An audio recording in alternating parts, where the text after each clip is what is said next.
아, 여러분, 우리가 진리 안에서 영적으로 정말 더할 수 없이 잘 되었습니다. 어떻게 되었습니까? 예수께서 우리의 죄값을 치르셨습니다. 그래서 여러분, 우린 용서받았습니다. 그리고 그 용서함의 능력으로 말미암아 또한 우리는 거듭나서 하나님의 자녀가 되었습니다.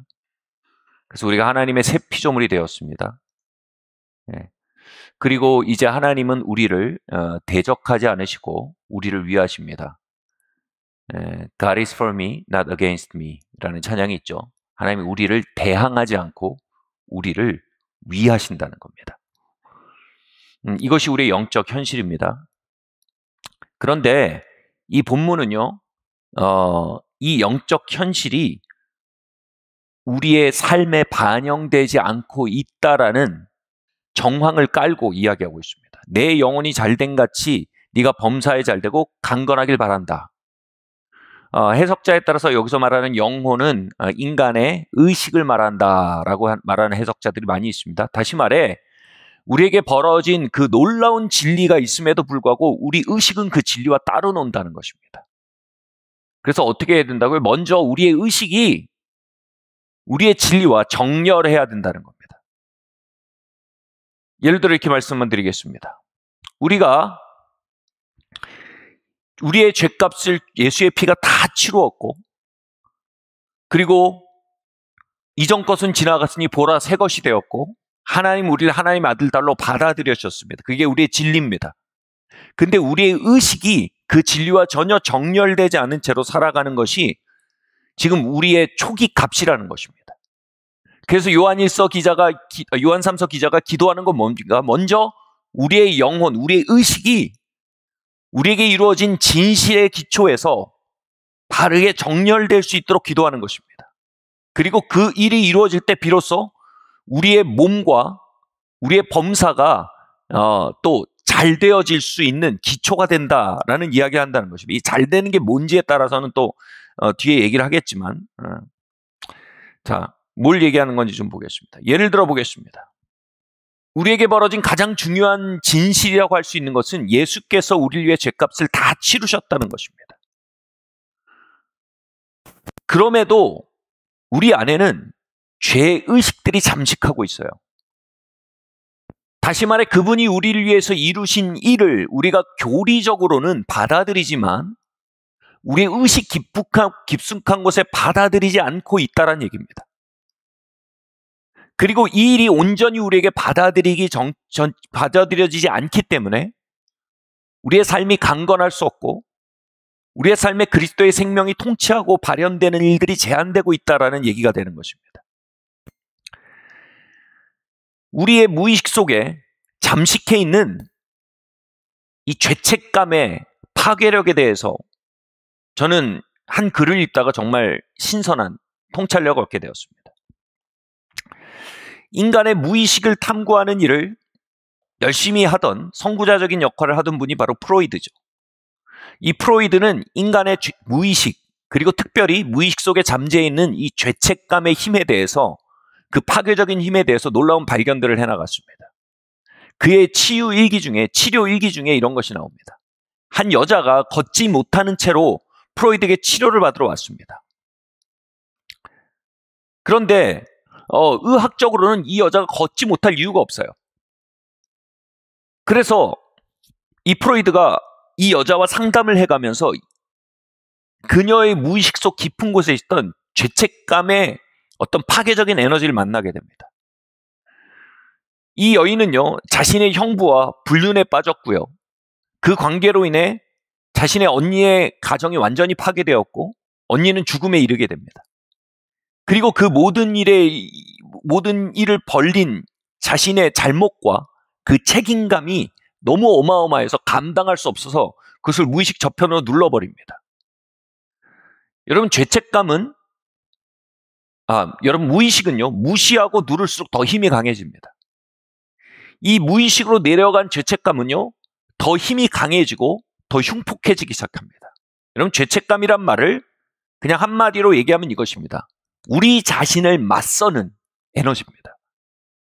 너 잘못했어. 그러니 넌 값을 치러야 돼. 넌 잘못된 애야. 그러니까 값을 치러야 돼. 넌 잘못돼야 돼. 이게 죄책감의 에너지입니다. 그녀가 가진 죄책감의 에너지가 얼마나 컸던지 그 에너지는요. 그녀의 무의식 속에서 이렇게 외친 거예요. 너는 잘못됐어. 그러니 넌 값을 치러야 돼. 넌 잘못돼야 돼. 라고 그녀 안에서 그녀를 맞서는 에너지가 된 것입니다. 그리고 그 에너지는 실제적으로 그녀에게 걷는 능력을 빼앗아가 버린 것입니다. 그리고 오랫동안 휠체어 신세를 지게 된 것입니다. 프로이드는요, 그 죄책감을 의식으로 끌어올리고요. 인식하게 만듦으로 그 에너지를 약화시켰습니다. 그러자 걷지 못하던 그녀가 걷기 시작했습니다. 이 무의식을 발견한 이후에 최고의 정신과 의사 중에 한 명이라고 할 수 있는 크리스찬 정신과 의사 중에 한 명이라고 할 수 있는 이 폴 트루니에가 그렇게 얘기했어요. 죄책감과 은혜란 책에서 인간의 질병의 90% 이상이 잠재된 죄책감에 기초한다라는 놀라운 얘기를 했습니다. 다시 말해 성도의 인간의 내면에 잠복하고 있는 우리를 맞서는 에너지, 그로 말미암아 우리 자신에게 값을 치러야 되면 나쁜 일이 벌어지는 게 합당하다라고 외치고 있는 그 에너지는 우리의 삶의 건강을 해치는 가장 중요한 요소가 되고 있다라고 폴 트루니에가 얘기한 것입니다. 그래서 요한 사도의 이야기, 내 영혼이 잘된 같이 네가 범사에 잘되고 네가 강건하길 바란다. 다시 말해 우리의 영혼이, 우리의 의식이 예수님의 죄사함의 복음에 정말로 정렬하기 시작하면요. 정말로 그분이 죄값을 치르셨음을 우리의 마음 깊숙이 받아들이고 그 믿음 가운데, 그 보혈의 능력 가운데 우리를 맞서는 에너지들이 우리의 삶에서 무력화지기 시작하고요. 그리고 그 보혈의 증거가 이제 우리의 무의식과 우리의 의식을 점령하였어요.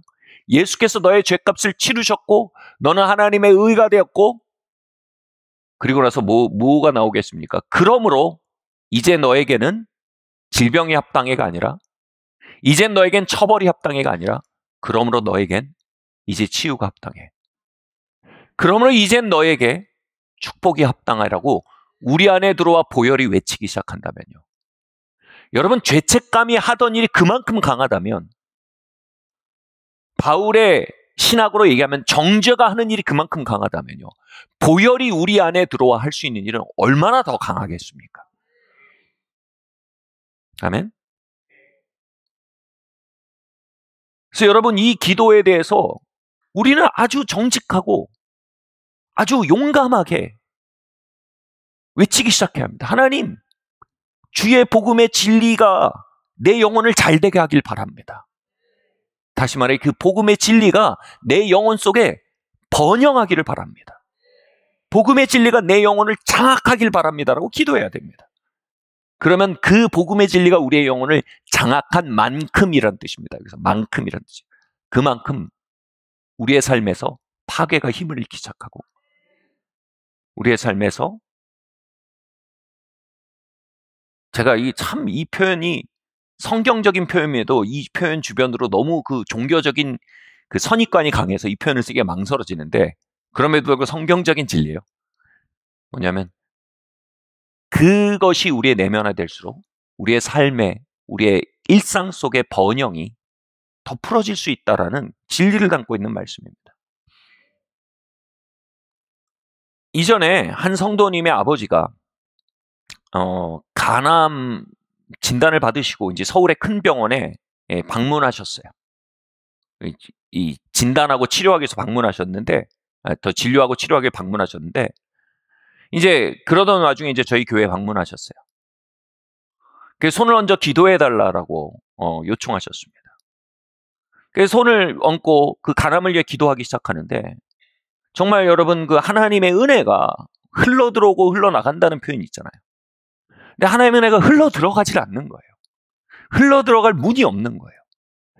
손을 몸에 얹었지만 손과 몸이 닿는 것이지 하나님의 은혜가 그 삶에 흘러 들어가는 어떤 흐름이 없는 거예요. 하나님의 능력이 그 몸을 만지는 어떤 차원이 없는 거예요. 그렇게 아무튼 기도하고 병원에 가셔서 사진을 찍었는데 당연히 여전히 간암이 거기에 있었습니다. 그리고 다음에 또 올라오셨습니다. 또 진료가 있어서 올라오셨어요. 그런데 이번에는 제가 이런 마음이 드는 거예요. 이게 이 몸의 치유를 위해 기도할 일이 아니라 아버님의 영혼 자체가 복음에 정렬돼야 되는 일이 선행돼야 된다는 감동이 있었습니다.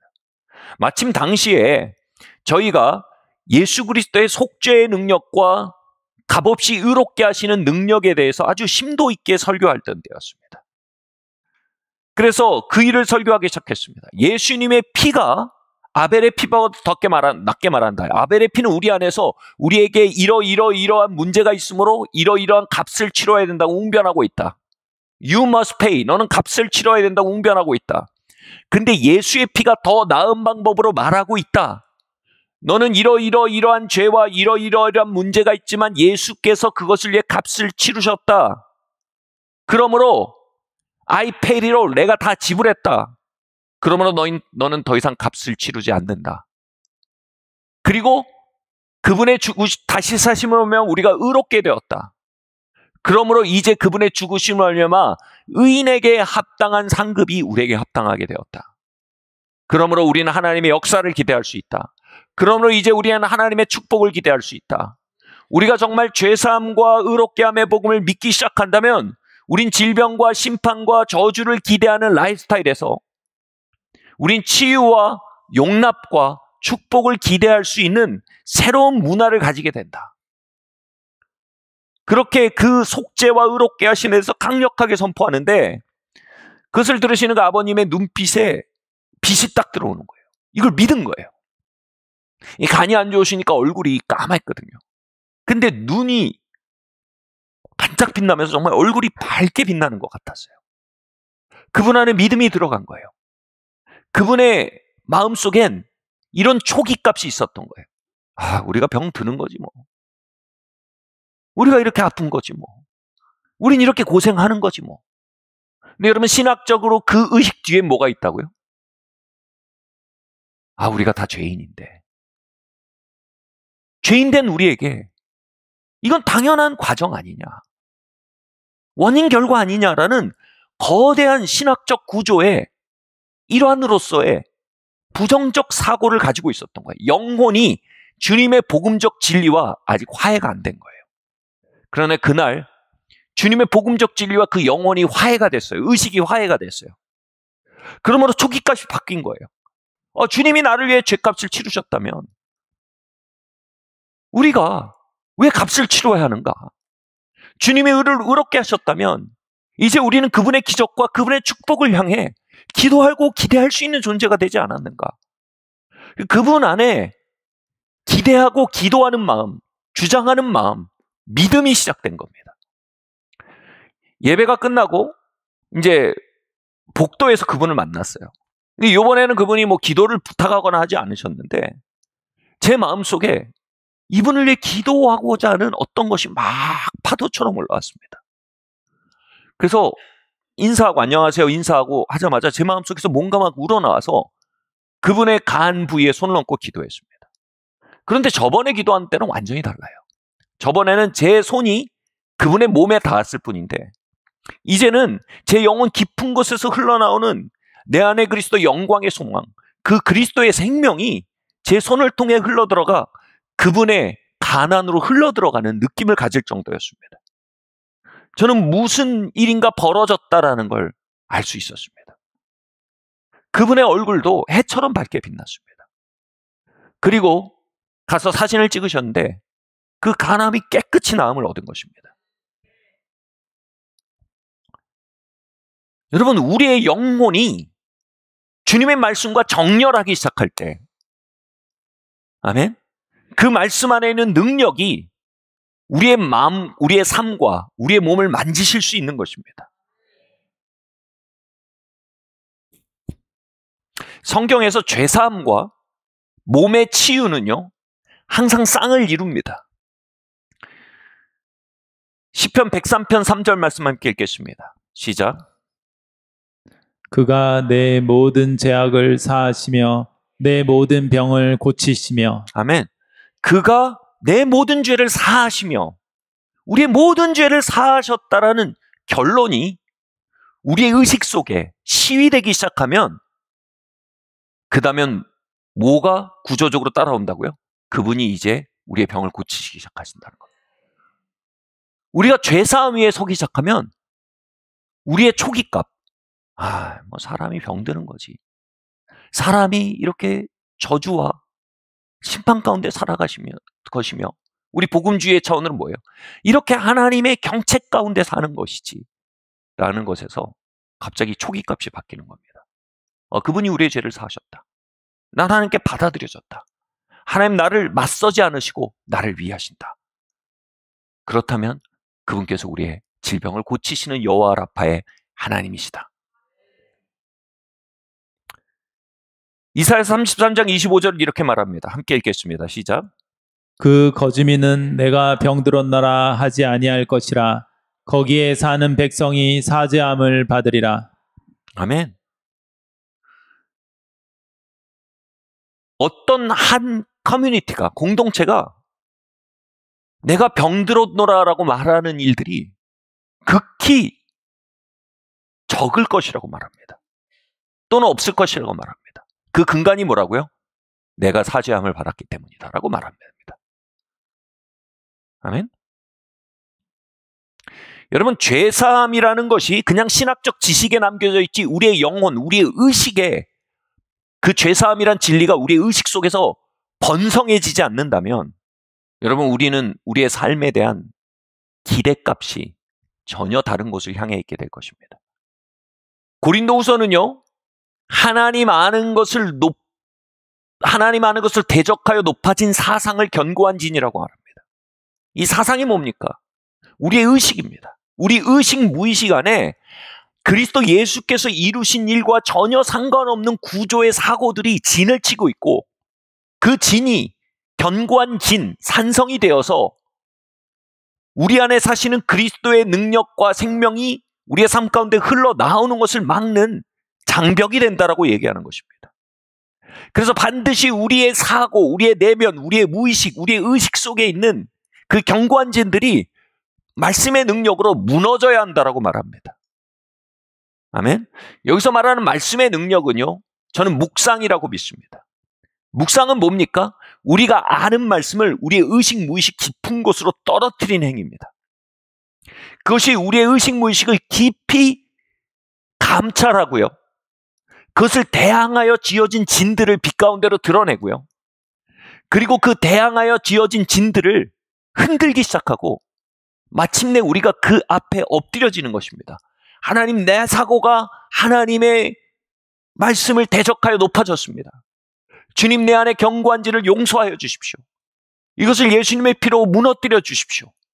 그리고 이것들이 장악했던 사고의 영역, 무의식의 영역 안에 주님의 말씀의 진리가 다스리게 되기를 기도합니다. 여러분, 이런 일들을 통해서 어떻게 됩니까? 우리의 영혼이 잘 되기 시작합니다. 우리의 영혼 안에 견고한 진들이 무너져 내리기 시작합니다. 그럼 어떻게 된다고요? 그 생명이 이제 우리를 통해서 우리의 몸에 흘러가고요. 우리를 통해서 우리의 생활 가운데 흘러나갈 수 있게 된다는 것입니다. 아멘. 내 안에 그리스도 영광의 소망, 우리 안에 계신 그리스도는요, 우리의 삶에 충만해질 영광의 잠재태입니다. 그리고 그 잠재태가 현실태, 활성태가 되기 위해 우리가 반드시 해야 할 일은 뭐냐면 우리 무의식, 무의식 속에 지어 올려져 있는 견고한 진들, 이것들이 무너져 내리고 이것들이 다루어지고 이것들을 회개해야 합니다. 회개의 가장 중요한 뜻은 뭐냐면 생각을 바꾸다입니다. 즉 말씀을 대적하여 높아진 우리 안의 의식, 무의식들이 빛 가운데 드러나서 그것이 생각이 바뀌기 시작하는 겁니다. 하나님 말씀 앞에 Yes and Amen. 예, 그렇습니다, 주님. 당신이 옳습니다. 내 생각이 틀렸었습니다. 라고 받아들이고 믿기 시작하는 일. 이 일은 우리의 삶의 영광의 소망으로서의 내재된 그리스도가 아니라 이제 영광의 현실태, 그 영광이 우리의 삶에 나타날 것에 대한 믿음으로 우리 안에 바뀌기 시작합니다. 혹자가 이렇게 말합니다. 소망은 미래에 대한 것이고 믿음은 현재에 대한 것이다. 내 안에 그리스도가 언젠가 현현하여 우리의 삶에 많은 원수의 역사들을 무너뜨리고 파괴를 무너뜨리고 저주의 역사를 무너뜨릴 것이라는 소망이 있지만 어느 순간 우리가 믿음을 갖게 됩니다. 이 믿음은 뭡니까? 아, 그때가 지금이구나. 그리스도께서 이런 일을 행하시겠구나. 이제 그리스도께서 이러한 일들의 역전을 가져오시겠구나. 그 믿음이 언제 온다고요? 바로 우리 안에 있는 하나님의 말씀을 대적하여 높아진 견고한 진들이 무너지기 시작할 때 내 안에 있던 영광의 소망은 이제 영광에 대한 믿음으로 바뀌기 시작합니다. 아멘? 아까 말씀드린 그 아버님의 마음속에 믿음이 온 거예요. 아, 하나님이 날 고치시겠구나. 하나님께서 이 암을 꺾으시겠구나. 우리 안에 계신 그리스도께서 그 영광을 드러내시겠구나. 라는 믿음이 온 겁니다. 하나님의 역사가 나타나기 이전에 믿음이 먼저 옵니다. 믿음이 오기 위해선 우리 안에 있는 견고한 진들이 무너져야 합니다. 그리고 견고한 진이 무너지기 위해선 정말로 하나님의 말씀에 비답해서 우리의 의식이 검열되고 새로워져야 합니다. 저는 우리 그 복음주의자들에게 있어서 가장 강력한 견고한 진 중에 하나가 이거라고 생각합니다. 바로 우리 스스로에 대한 혹독한 자세라고 생각합니다. 우리 스스로에게 관대하지 않아요. 바꿔 말하면 우리 스스로에게 은혜롭지 않아요. 우리 스스로에게 매우 율법적이에요. 매우 비현실적인 기대를 가지고 있어요. 매우 완벽주의적인 관점으로 우리 스스로를 바라봅니다. 저는 저 자신에 대해서 이 타고난 성격 자체가 굉장히 자기 검열이 강한 스타일입니다. 거기에 이제 복음주의 신학을 장착을 해서 이제 제 자신에 대해서 굉장히 이 높은 기준을 가지고 검열하는 습성을 가지고 있습니다. 그런데 신학교 시절에 이 기도 지도 시간에 교수님께서 과제를 내주셨는데 이 과제가 제 인생을 바꿨습니다. 이 과제 내용이 뭐냐 하면 하루 동안 너의 마음속 깊은 곳에 불편함이 있었던 순간들을 다 하나님 앞에 들고 나가라. 그리고 그 불편함의 정체가 무엇인지 뿌리를 캐들어 가라. 그리고 조치를 취해라. 이렇게 숙제를 내주셨습니다. 그래서 밤 10시, 11시쯤 되면 한 2, 30분간의 시간을 떼놓고 제 양심을 깊이 들여다봤습니다. 이 불편하다는 건 말은 뭐냐면요. 죄책감을 느낀 순간을 말합니다. 내 양심이 나를 책망했던 순간들, 죄책감을 느낀 순간들을 이렇게 의식적으로 들여다봤어요. 그리고 성령님을 초대하고 그 죄책감의 뿌리가 무엇인지를 살펴봤습니다. 그런데 놀랍게도요, 그 과정 속에 드러난 일은 뭐냐면요. 8할 정도가 거짓 죄책감이었습니다. 뭐 이런 식입니다. 다른 사람이 지금 우울해요. 근데 그 우울함에 대해서 내가 책임감을 느끼는 거예요. 실제로 제가 그것을 내가 책임이 있다라고 느끼고 있었던 거예요. 근데 성령님의 비타에서 볼 때 그가 우울한 것은 그냥 그의 일진이 안 좋은 거예요. 나와 아무 관계가 없는 일이었어요.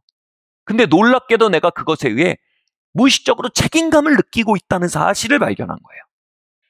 어쩌면 프로이드의 치료처럼 제 안에 있는 무의식적인 죄책감들이 빛 가운데 드러나자 그것이 힘을 잃고 흩어졌어요. 또 어떤 일이 잘못됐어요. 그 일이 잘못된 거에 대해서 밑도 끝도 없는 죄책감이 제게 있었던 거예요. 근데 이렇게 기도하면서 성령님의 비타에 보니까 아니 그냥 일은 잘못되곤 해요. 여기도 내 책임이 있는 상황이 아니었어요. 이렇게 앞뒤를 돌아보니까 제 마음속에서 더 이상 이 죄책감을 수용하는 일에 대해서 거절하기 시작했어요.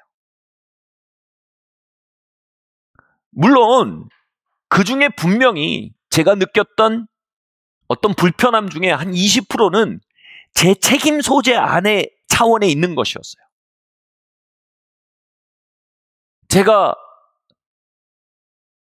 무의식적으로 누군가를 상처 주었고 제 무신경함과 존중 없는 자세가 그에게 상처 주었고 성령께서 제 마음에 책망을 해서 가지게 된 죄책감도 있었어요. 그대는 내 책임이 있어요. 그대는 언어를 바꿔야 돼요. 필요하면 사과를 해야 될 수도 있습니다. 어떤 일 진행 방식에 있어서 제가 무심하고 무책임하게 행동함으로 말미암아 그 일이 잘못된 것이 제 안에 책망으로 느껴진 부분이 있어요. 거기다 제가 태도를 바꿔야 할 게 있습니다. 그럼 그것에서 회개하고 주님의 용서를 구하고 더 낫게 행동할 수 있는 은혜를 구하고 더 나은 선택할 수 있는 지혜를 구했어요. 근데 말씀드렸듯 제가 느꼈던 죄책감의 총량 100 중에 한 80이 거짓 죄책감이었음이 드러났어요. 그렇게 6개월 정도를 계속해서 내 양심을 살피며 사는 일을 했습니다. 그럴수록 무슨 일이 벌어졌냐면 제 영혼이 매우 가벼워지기 시작했어요. 여러분, 영혼이 가벼워지면 뭡니까? 내 영혼에 공간이 생기고 여유가 생기면 주님께서 내 삶에 하시는 일에 대한 반응력이 굉장히 좋아집니다. 주님께서 얼마나 내 삶을 축복하시고 얼마나 나의 하루를 아름답게 하시며 내 삶을 건설해 가시며 또 나를 통해 하나님께서 아름다운 영향력을 흘러내기 위해서 얼마나 하루 가운데 많이 역사하고 계신지 발견할 수 있게 됐어요. 제 80의 의식이 자유를 얻자 그 의식은요, 이제 하나님께 반응할 수 있는 여유가 있는 의식이 되었어요. 그래서 다시 말해 영적인 반사신경이 좋아졌어요. 그래서 주님을 따라 나를 축복하시는 주님을 따라 나를 축복하고 나를 세우시는 주님을 따라 내 삶을 세워나가고 또 나를 통해 일하시는 주님을 따라 다른 이들을 축복할 수 있는 어떤 공간이 훨씬 더 넓어졌어요. 그리고 결정적으로 제가 이 80% 정도 소비하고 있던 에너지가 줄어들자 진짜 내가 책임이 있는 영역 20%에 대해서 진짜 책임질 수 있는 에너지가 생기더라고요. 그래서 그 일들을 빠르게 개선시켜 나갈 수 있는 힘을 얻게 됐습니다. 돌아보면 그 6개월의 기간은요, 제 인생에서 가장 효과적인 기간 중에 하나였습니다. 아까 말했듯이요, 복음주의자들 그리고 대부분의 장로교인들은요, 상당히 가혹한 자기 검열의 문화를 가지고 있습니다. 하나님이 우리의 삶을 성장시키고 변화시키기 위해서 주시는 책망하심과 도전과 마귀가 밑도 끝도 없이 완벽주의와 율법주의와 또 타인의 우리를 향한 비합리적인 기대와 이런 것들의 기초에서 우리 안에 밑도 끝도 없이 밀어넣는 정죄감 사이에서 우리는 구별하지 않고 모든 것을 다 끌어안는 문화를 가지고 있는 편입니다. 이렇게 되면 어떻게 됩니까? 말씀드렸죠. 모든 죄책감은요, 반드시 이 말을 동반합니다. You must pay. 너 값을 치러야 돼. 네가 이것을 개선하기 전에는, 네가 완벽해지기 전에는 네 인생이 잘 될 수 없어. 네가 완벽해지기 전에는 너는 치유받을 수 없어. 넌 하나님의 기적을 맛볼 수 없어. 사실상 사단은요, 그것에 기초해서 우리에게 절대로 도달할 수 없는 기준을 제시하며 네가 그것에 도달하게 되면 마침내 하나님의 기적과 하나님의 치유와 하나님의 축복과 하나님의 기름 부음에 합당한 자가 될 것이다 라고 암시를 줍니다. 사실상 하나님의 치유와 하나님의 기적과 하나님의 돌파와 하나님의 축복에 대해서 사실상 온전히 나의 의와 나의 노력과 나의 수고로 그것을 얻어내야 한다는 신학적 체계를 가지고 그 안으로 걸어 들어가고 있음을 감지하지도 못한 채로 우린 살아가게 됩니다. 제 말 뭔지 이해하고 계신가요?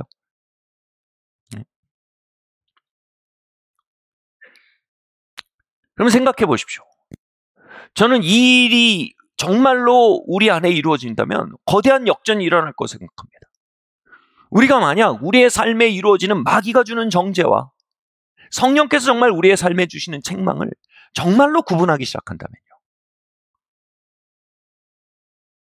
저는 제가 자기 검열이 좀 센 편이어서 80대 20이었지만 그 속에 어떤 분은 50이 날아가기 시작하면요. 어떤 분은 60이 날아가고요. 어떤 분은 70이 날아가기 시작하면요.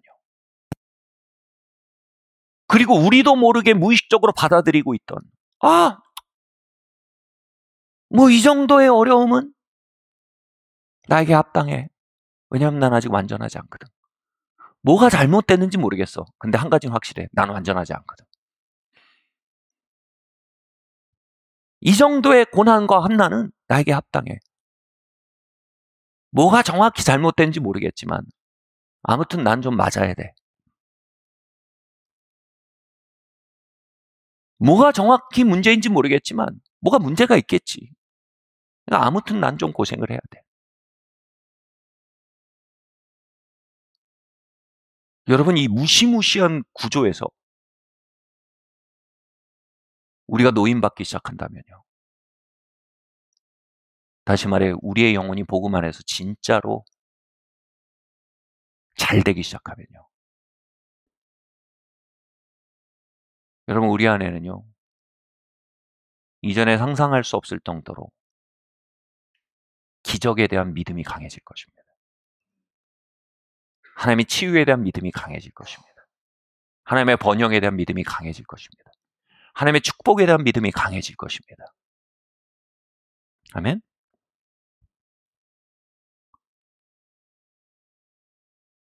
오늘날 이 과도한 자기검열의, 교회 안에 있는 과도한 자기검열의 문화는요. 교회 안에서 질병은 하나님의 레슨의 일부이다라고 말하는 설교에 대해서는 매우 편안하게 받아들이지만 하나님 오늘도 치유하십니다 라는 설교에 대해서는 매우 이상하게 느끼게 만드는 영적 기후를, 문화를 만들고 있습니다. 바울은요, 자기 몸의 가시에 대해서 3번 기도했습니다.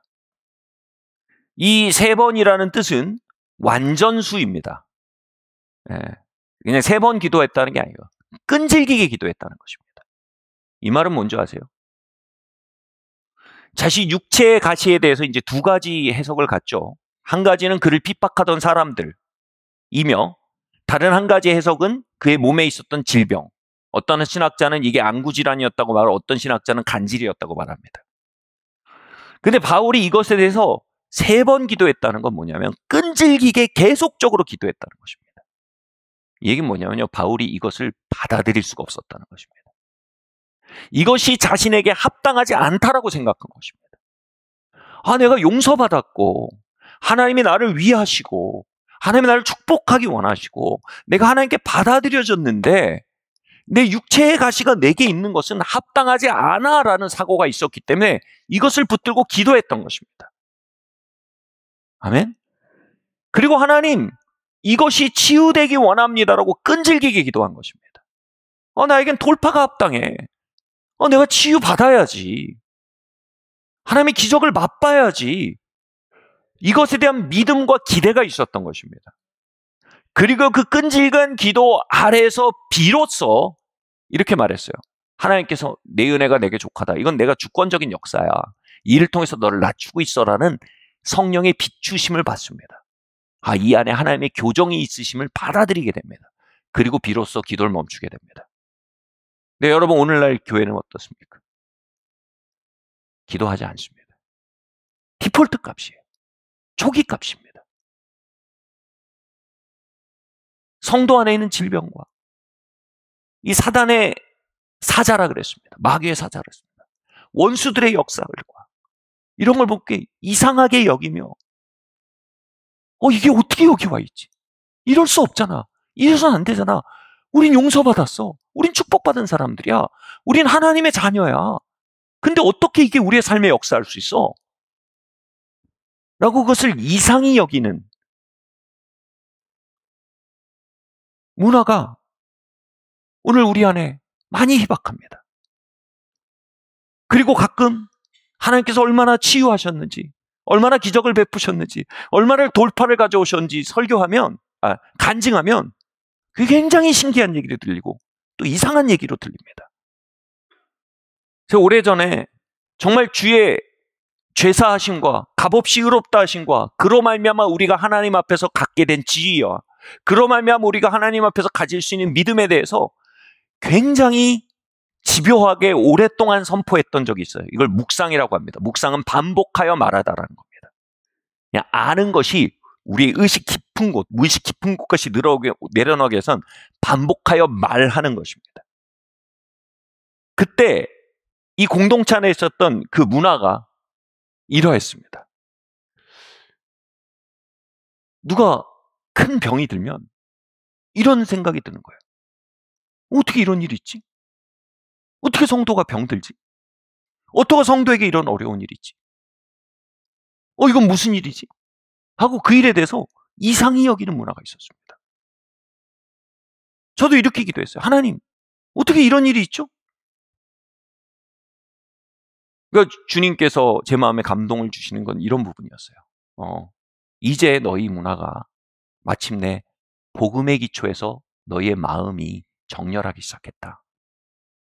이전에는 그것을 이상히 여기지도 않고 당연시하던 곳이 이제 그것을 이상히 여기게 되었으니 잘 되었다. 아멘. 여러분, 우리 안에는요 80% 치유에 대한 믿음과 20% 하나님의 징계나 성화의 목적으로 우리의 삶에 오는 어려움에 대해 순복하고 받아들이는 마음이 주어지는 것이 합당합니다. 그럼에도 불구하고 지금 많이 반대가 되어 있습니다. 20% 하나님의 치유와 기적과 축복에 대한 기대와 80%는 하나님의 징계와 다루심과 성화를 위해 우리에게 압력을 가하시는 일들에 대한 체념이 주어져 있단 말입니다. 여러분, 그 8대2가 뒤집어져야 될 줄 믿습니다. 아멘? 저는 성경에서 가장 무서운 말 중에 하나가 이거라고 생각합니다. 내 믿음대로 될지어다. 그리고 두세 사람이 함께 이 땅에서 동의하고 간구하면, 이 간구하다는 게 소원하다는 겁니다. 기대하는 겁니다. 합의하여 기대하면 이 땅에서 한 것이, 땅에서 묶으면 하늘에서 묶이고 땅에서 풀면 하늘에서 풀린다는 겁니다. 우리가 거짓 죄책감과 우리 스스로에게 가혹한 마음과 비복음적인 몰아세움의 기초에 우리 두세 사람이 이 땅에서 합의해서 기대합니다. 우리의 삶엔 징계가 합당해. 우리가 이런 형편인데 어떻게 잘 되길 바랄 수 있겠어? 우리가 이렇게 온전치 않은데 어떻게 기적을 기대할 수 있겠어? 라는 집단적 합의가 우리 안에 있다면요, 여러분, 하늘에서 풀릴 것이 묶이기 시작합니다. 그러나 우리가 주님의 죄사함과 값없이 의롭다 하심 위에 서서 함께 합의하기 시작합니다. 예수께서 우리의 죄값을 온전히 치르셨다. 그러므로 우리는 이제 그 값치름으로부터 자유함을 얻었다. 예수께서 내게 값없이 의롭다함을 주셨다. 그러므로 예수 위에 부어질 수 있었던 하나님의 축복과 예수 위에 부어질 수 있었던 하나님의 받아들이심과 예수 위에 부으실 수 있었던 하나님의 능력과 하나님의 기적이 이제 우리에게 합당하게 되었다. 우리의 온전함이 아니라 오직 예수 그리스도의 의로 말미암아 그 일이 합당하게 되었다. 라고 우리 두세 사람이, 우리 공동체가 함께 믿기 시작하고요. 함께 우리 위에 무의식적으로 풀어놓던 징계와 징벌과 저주와 사망과 질병에 대해서 묻기 시작하고요. 함께 무의식적으로 우리가 묻고 있던 하나님의 축복과 하나님의 기적과 하나님의 돌파와 하나님의 번영케 하심에 대해 우리가 이 땅에서 풀기 시작하면요, 여러분, 하늘도 그것과 함께 응답하여 우리에게 역사하기 시작할 것입니다.